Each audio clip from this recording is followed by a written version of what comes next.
Midi, les gendarmes ponctuels arpentent un bourg déserté aux vitrines de commerce fermées. Le confinement a débuté. À eux de vérifier les personnes autorisées à circuler grâce aux justificatifs officiels. Dans l'approche de la population, ils pratiquent la prévention avant tout. Donc si vous souhaitez aller faire vos courses, effectivement, Ah oui, moi c'est juste aller faire des courses. vous renseignez votre identité, vous nous cochez la case qui correspond, Ouais, d'accord. vous le datez, vous le signez Bon, avec ce d'accord. document. Si on vous contrôle, mais si vous n'avez pas de course à faire, si vous êtes tenu de rester chez vous.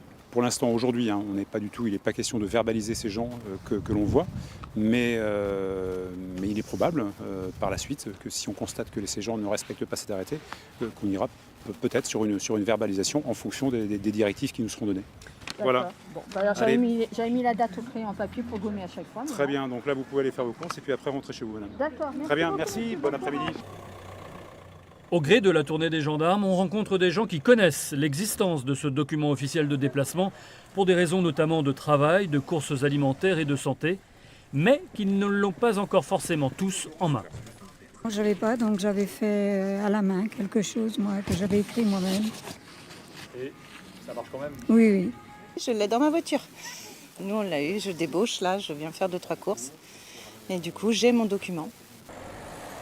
À Sainte-Luce et Thoiré, deux communes périurbaines de Nantes, ils sont 24 gendarmes à surveiller le confinement d'environ 25 000 habitants.